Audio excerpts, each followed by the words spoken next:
আসসালামু আলাইকুম ওয়া রাহমাতুল্লাহ।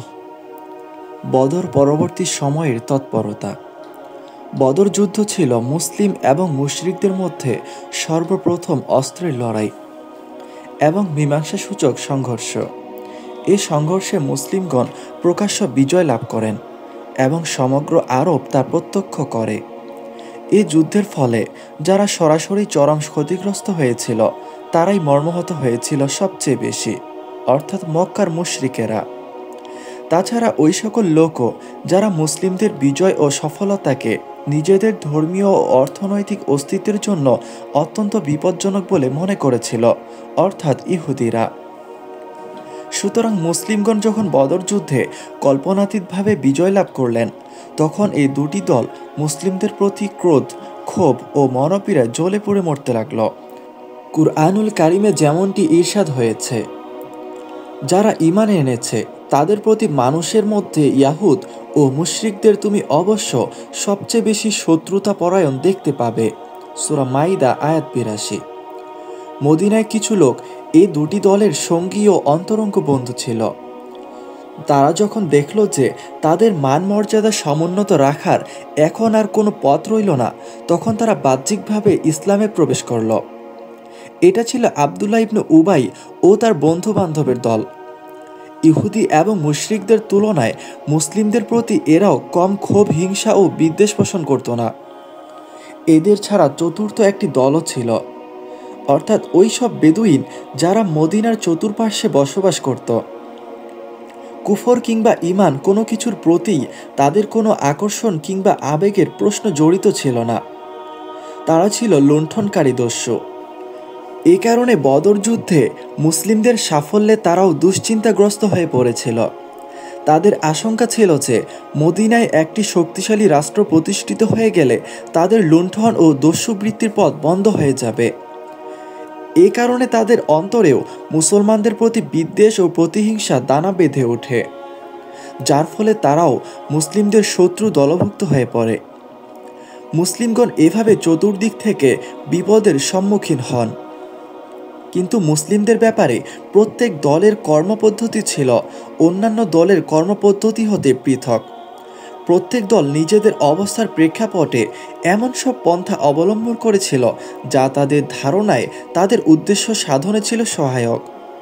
সুতরাং মদিনাবাসী মুনাফিকগণ বাহ্যিকভাবে ইসলাম গ্রহণ করে গোপনে গোপনে ষড়যন্ত্র করে পরস্পরের মধ্যে যুদ্ধ বাঁধিয়ে দেওয়ার পথ অবলম্বন করল। ইহুদিদের একটি দল খোলাখুলিভাবে মুসলিমদের প্রতি ক্রোধ ও শত্রুতা শুরু করল এবং প্রতিশোধ গ্রহণের প্রকাশ্য ঘোষণা দিতে থাকল। তাদের সামরিক তৎপরতা এবং প্রস্তুতি ছিল খোলাখুলি। তারা যেন তাদের কার্যকলাপের মাধ্যমে মুসলিমগণকে নিম্নরূপ পয়গাম দিচ্ছিল, অর্থাৎ এমন এক উজ্জ্বল ও আলোকময় দিনের প্রয়োজন যার পরে দীর্ঘকাল ধরে বিলাপকারিণীদের বিলাপ শুনতে থাকব। আর বছরকাল পরে কার্যত তারা যুদ্ধ করার জন্যে মদিনার উপর চড়াও হলো, যা ইতিহাসে উহুদের যুদ্ধ নামে পরিচিত। মুসলিমদের খ্যাতি মর্যাদার উপর এর যথেষ্ট মন্দ প্রভাব প্রতিফলিত হয়েছিল। এই বিপদের মোকাবেলা করার জন্য মুসলিমগণ গুরুত্বপূর্ণ পদক্ষেপ গ্রহণ করেন। এর দ্বারা রাসূলুল্লাহ সাল্লাল্লাহু আলাইহি ওয়াসাল্লামের যোগ্য নেতৃত্বের প্রমাণ পাওয়া যায়। প্রকাশ থাকে যে মদিনার নেতা রাসূলুল্লাহ সাল্লাল্লাহু আলাইহি ওয়াসাল্লাম চারপাশের এসব বিপদের ব্যাপারে সদা সচেতন ও সতর্ক ছিলেন এবং এগুলো মোকাবেলা করার জন্য যে ব্যাপক পরিকল্পনা গ্রহণ করেছিলেন, এখানে তারই একটি সংক্ষিপ্ত চিত্র তুলে ধরা হলো। ১. কুদর নামক স্থানে গাজওয়ায়ে বনু সুলাইমের যুদ্ধ। কুদর প্রকৃতপক্ষে মোটা খাকি রঙের এক প্রকার পাখি, কিন্তু এখানে বনু সুলাইমের একটি প্রস্তাবন উদ্দেশ্য। এটা নজদের মধ্যে অবস্থিত, মক্কা হতে নজদের পথে সিরিয়াগামী রাজপথের উপর অবস্থিত। বদর যুদ্ধের পর সর্বপ্রথম মুসলিম গোয়েন্দা বাহিনী যে সংবাদ সরবরাহ করেন তা ছিল গাতাফান গোত্রের শাখা বনু সুলাইমের লোকেরা মদিনার উপর চড়াও হওয়ার জন্যে সৈন্য সমাবেশ করছে। এর পাল্টা ব্যবস্থা হিসেবে নবী করিম সাল্লাল্লাহু আলাইহি ওয়াসাল্লাম ২০০ জন উষ্ট্রারোহীকে সঙ্গে নিয়ে আকস্মিকভাবে তাদের নিজেদের এলাকায় ধাওয়া করেন এবং কুদর নামক স্থানে তাদের মঞ্জিল পর্যন্ত পৌঁছেন। বনু সুলাইম গোত্র এই আকস্মিক আক্রমণে একেবারে হতবুদ্ধি হয়ে পড়ে এবং উপায়ন্তর না দেখে উপত্যকার মধ্যে 500টি উট ছেড়ে দিয়ে পালিয়ে যায়। এগুলোর উপর মদিনার মুসলিম সেনাবাহিনী দখলদার হয়ে যান। রাসূলুল্লাহ সাল্লাল্লাহু আলাইহি ওয়াসাল্লাম এগুলোর 1/5 বের করে নিয়ে অবশিষ্ট মাল গনিমত হিসেবে মুজাহিদদের মধ্যে বন্টন করে দেন। প্রত্যেকের অংশে 2টি করে উট পড়ে। এ গাজওয়ায় ইয়াসার নামক একটি গোলাম হাতে আসে, যাকে রাসূলুল্লাহ সাল্লাল্লাহু আলাইহি ওয়াসাল্লাম আজাদ করে দেন। এরপর রাসূলুল্লাহ সাল্লাল্লাহু আলাইহি ওয়াসাল্লাম বনু সুলাইমের বাসভূমিতে 3 দিন অবস্থান করার পর মদিনায় প্রত্যাবর্তন করেন। এ গাজওয়া হিজরি 2য় সনের শাওয়াল মাসে বদর হতে প্রত্যাবর্তনের মাত্র 7 দিন পরে সংঘটিত হয়, অথবা মুহাররমের মাঝামাঝি সময়ে। এ যুদ্ধকালীন সময়ে সিবা ইবনু উরফাতাহ রাদিয়াল্লাহু তাআলা আনহুকে এবং মতান্তরে ইবনু মাকতুম রাদিয়াল্লাহু তাআলা আনহুকে মদিনার ব্যবস্থাপনার দায়িত্ব অর্পণ করা হয়েছিল। 2. নবী করিম সাল্লাল্লাহু আলাইহি ওয়াসাল্লামকে হত্যার ষড়যন্ত্র। বদর যুদ্ধে পরাজিত হয়ে মুশরিকরা ক্ষোভে ও ক্রোধে অগ্নিশর্মা হয়ে ওঠে। রাসূলুল্লাহ সাল্লাল্লাহু আলাইহি ওয়াসাল্লামকে হত্যা করে বদর যুদ্ধের গ্লানি ও অপমানের প্রতিশোধ গ্রহণের জন্য ভীষণ ষড়যন্ত্র চলতে থাকে। শেষ পর্যন্ত তারা সিদ্ধান্ত গ্রহণ করে যে 2 যুবক নিজ বুদ্ধি বলে এ সকল মতভেদ ও ইখতিলাফের বুনিয়াদ ও বদর যুদ্ধের অবমাননাকর পরিস্থিতির মূলোৎপাটন করবে, অর্থাৎ নবী সাল্লাল্লাহু আলাইহি ওয়াসাল্লামকে হত্যা করবে। নাউজুবিল্লাহ। ফলে বদর যুদ্ধের পরের ঘটনা হলো ওয়াহাব ইবনু উমাইর জুমাহি, যে ছিল কুরাইশদের সবচেয়ে বড় শয়তান এবং মক্কাতে নবী করিম সাল্লাল্লাহু আলাইহি ওয়াসাল্লাম ও সাহাবিগণ রাদিয়াল্লাহু তাআলা আনহুমকে যন্ত্রণা দেওয়ার ব্যাপারে অগ্রণী ভূমিকা পালন করত। তার পুত্র ওয়াহাব ইবনু উমাইর বদর যুদ্ধে মুসলিমদের হাতে বন্দী হয়েছিল। এ উমাইর একদিন হাতিমে বসে সাফওয়ান ইবনু উমাইয়ার সঙ্গে বদরের কুয়ায় নিক্ষিপ্ত ব্যক্তিবর্গ সম্পর্কে আলোচনা করছিল। এতে সাফওয়ান বলে উঠল, আল্লাহর শপথ, এরপর আমাদের বেঁচে থাকার আর কোনো আকর্ষণ থাকতে পারে না। উত্তরে উমাইর বলল, আল্লাহর কসম, তুমি সত্যিই বলেছ। দেখো, আমার যদি ঋণ না থাকতো, যা পরিশোধ করার মতো অবস্থা বর্তমানে আমার নেই, এবং আমার ছোট ছোট ছেলেমেয়েরা যদি না থাকতো, যা আমার অভাবে বিনষ্ট হওয়ার সম্ভাবনা রয়েছে, তবে এখনই আমি বাহনে আরোহণ করে মুহাম্মদ সাল্লাল্লাহু আলাইহি ওয়াসাল্লামের কাছে যেতাম এবং তাকে হত্যা করে ফেলতাম। নাউজুবিল্লাহ।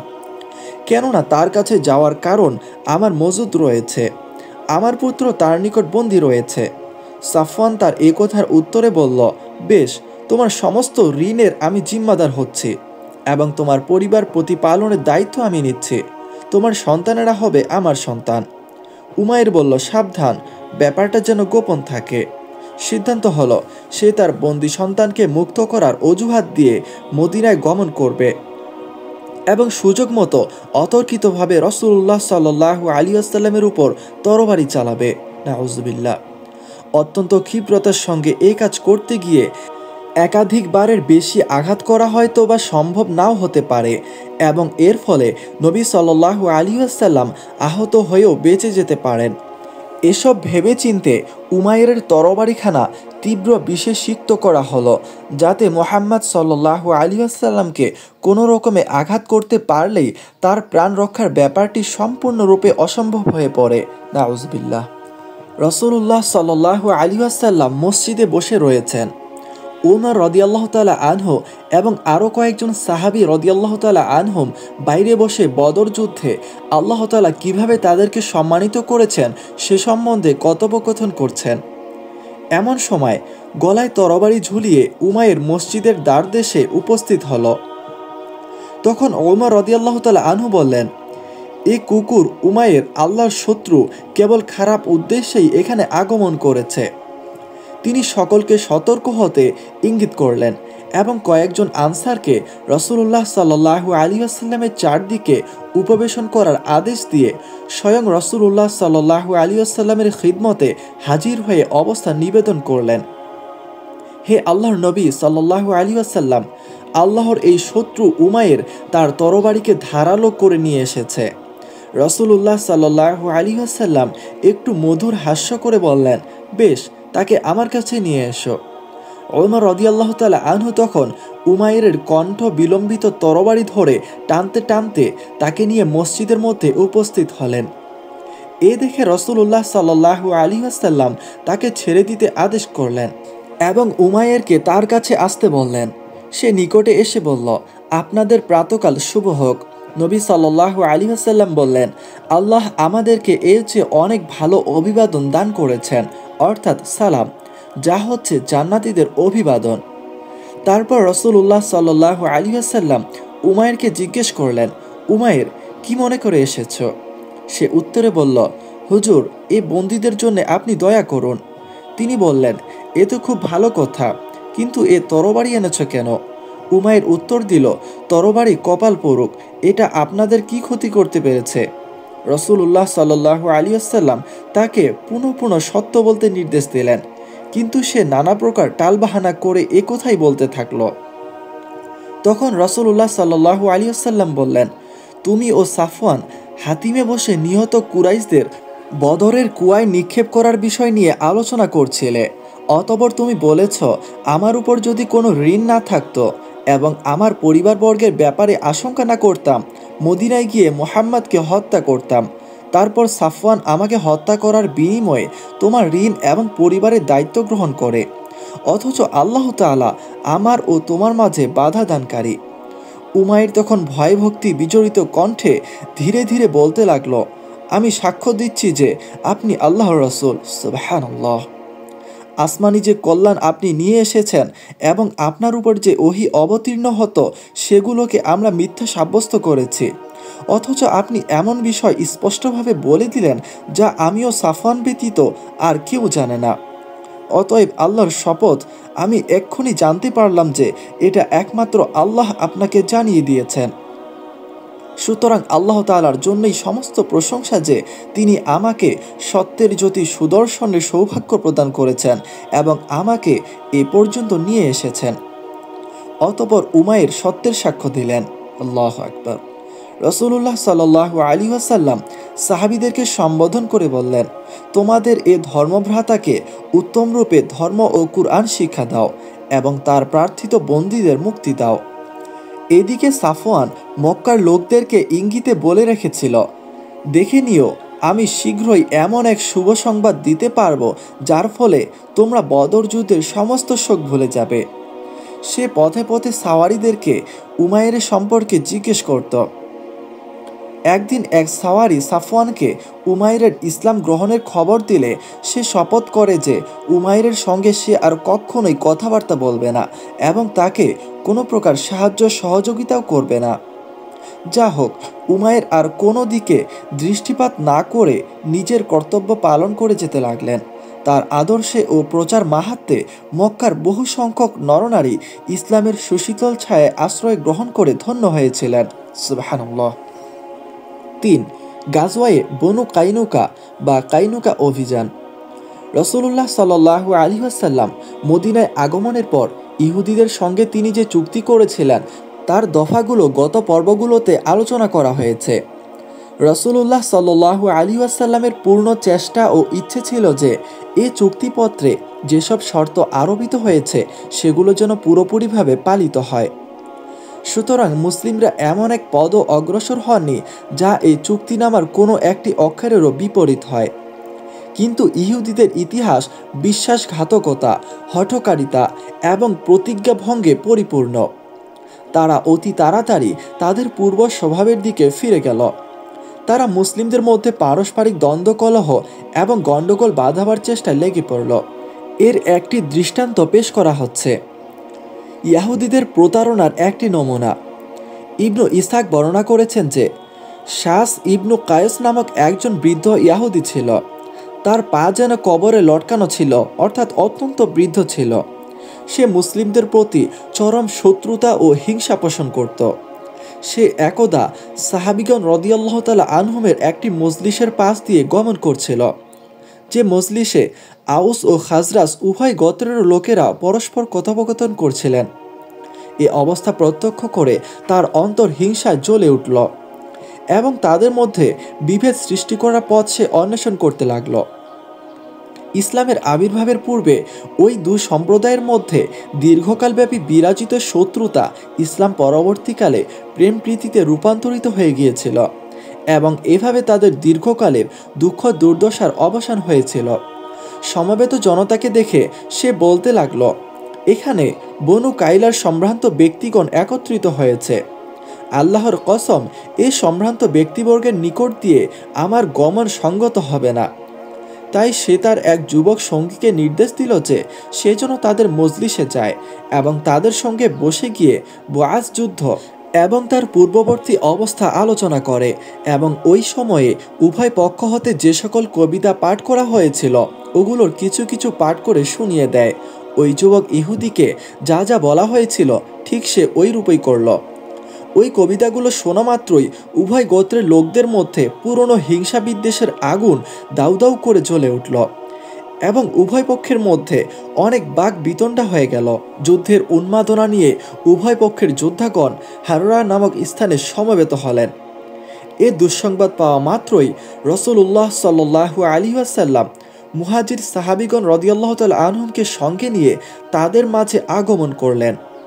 হে মুসলিম সম্প্রদায়, আল্লাহ ক্ষমা করুন, এ কি হচ্ছে? আমার জীবদ্দশাতেই জাহিলিয়াতের চিৎকার, অথচ আল্লাহ তোমাদেরকে মুসলিম করেছেন। ইসলামের দ্বারা জাহিলিয়াতের মূলোৎপাটন করে তোমাদিগকে কুফর হতে মুক্ত করে তোমাদের পরস্পরের হৃদয়কে একে অপরের সঙ্গে বেঁধে দিয়েছেন। রাসূলুল্লাহ সাল্লাল্লাহু আলাইহি ওয়াসাল্লামের এই কথা শুনে নিজেরা নিজেদেরকে সামলিয়ে নিলেন এবং অনুধাবন করলেন যে এটা শয়তানের প্ররোচনা এবং তাদের শত্রুদের কৌশল ছাড়া আর কিছুই নয়। তারপর তারা পরস্পর গলায় গলায় মিলে ক্রন্দন এবং তাওবা করলেন। অতঃপর তারা রাসূলুল্লাহ সাল্লাল্লাহু আলাইহি ওয়াসাল্লামের সঙ্গে একান্ত অনুগত ও নত হয়ে ফিরে গেলেন।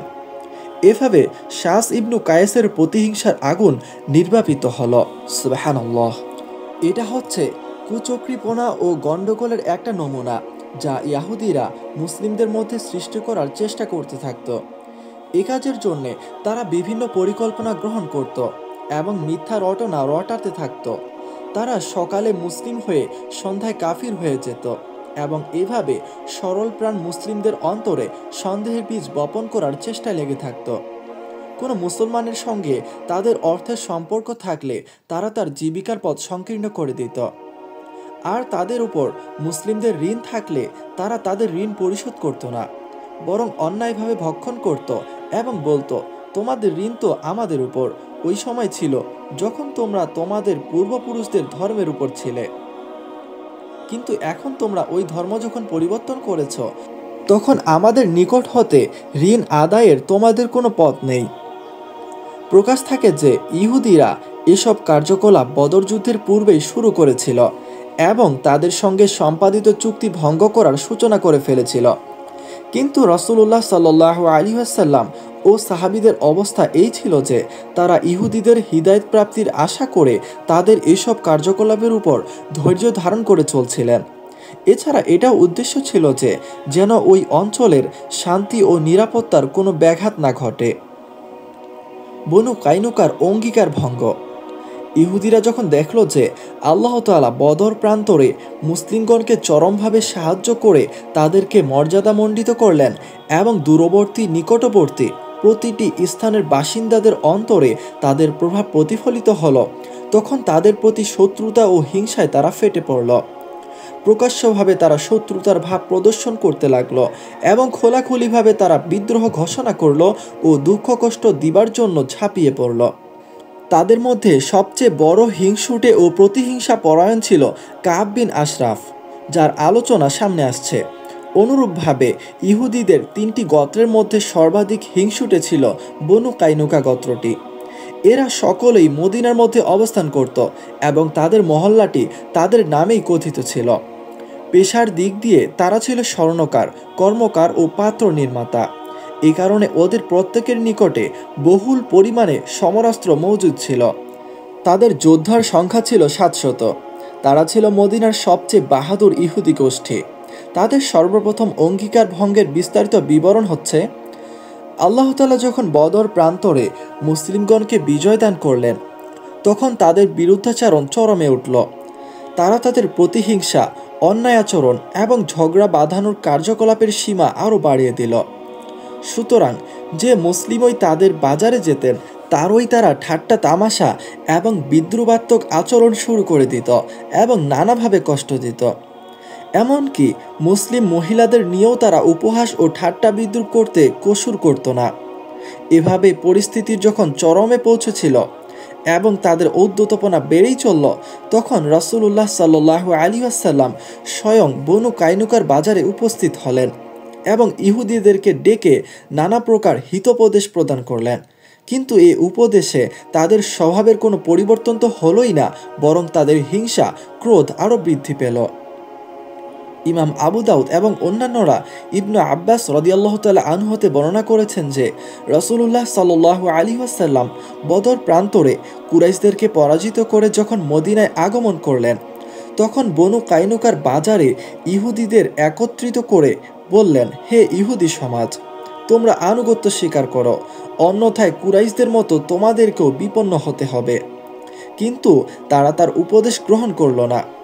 চরম ধৃষ্টতা সহকারে তারা বলতে লাগলো, হে মুহাম্মদ, কতিপয় আনাড়ি কুরাইশকে হত্যা করেছ বলে গর্বিত হয়েও না।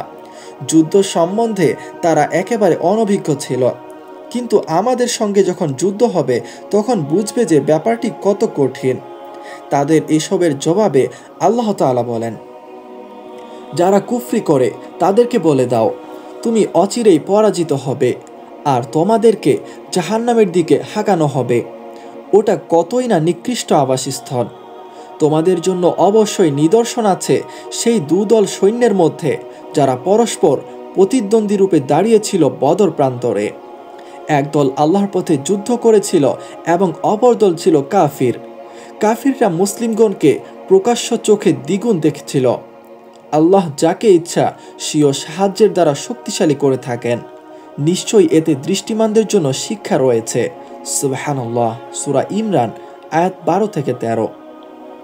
মোট কথা, বনু কাইনুকা যে জবাব দিয়েছিল তাতে পরিষ্কারভাবে যুদ্ধের ঘোষণাই ছিল। কিন্তু রাসূলুল্লাহ সাল্লাল্লাহু আলাইহি ওয়াসাল্লাম ক্রোধ সম্বরণ করে ধৈর্য ধারণ করেন।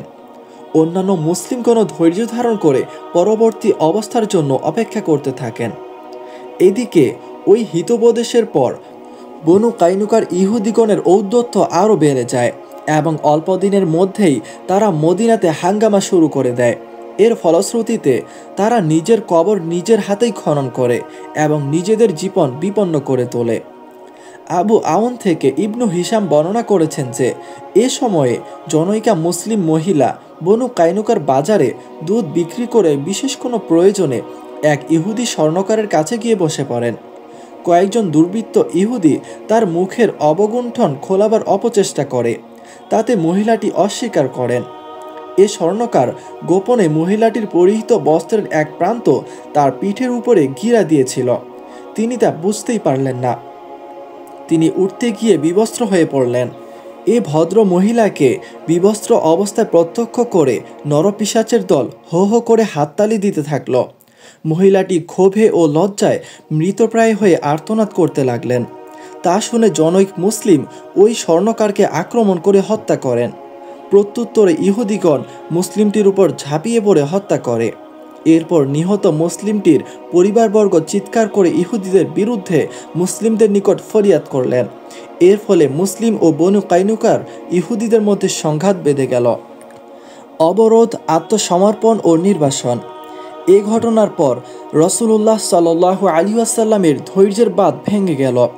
তিনি মদিনার ব্যবস্থাপনার দায়িত্ব আবু লুবাবা ইবনু আব্দুল মুনজির রাদিয়াল্লাহু তাআলা আনহুর উপর অর্পণ করে স্বয়ং হামজা ইবনু আব্দুল মুত্তালিব রাদিয়াল্লাহু তাআলা আনহুর হাতে মুসলিমদের পতাকা প্রদান করে আল্লাহর সেনাবাহিনীকে সঙ্গে নিয়ে বনু কাইনুকার দিকে ধাবিত হলেন। ইহুদিরা তাদেরকে দেখা মাত্র দুর্গের মধ্যে আশ্রয় গ্রহণ করে দুর্গের দরজাগুলো উত্তমরূপে বন্ধ করে দিল। রাসূলুল্লাহ সাল্লাল্লাহু আলাইহি ওয়াসাল্লাম কঠিনভাবে তাদের দুর্গ অবরোধ করলেন। এই দিনটি ছিল শুক্রবার, হিজরি ২য় সনের শাওয়াল মাসের ১৫ তারিখ। ১৫ দিন পর্যন্ত অর্থাৎ যুলকদার নতুন চাঁদ উদয় হওয়া অবধি অবরোধ জারি থাকল।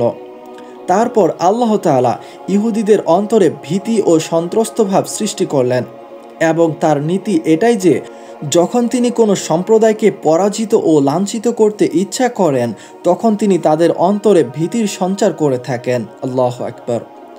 অবশেষে বনু কাইনুকা আত্মসমর্পণ করল এবং বলল যে রাসূলুল্লাহ সাল্লাল্লাহু আলাইহি ওয়াসাল্লাম তাদের জানমাল, সন্তান সন্ততি এবং নারীদের ব্যাপারে যা ফয়সালা করবেন তারা তা মেনে নেবে।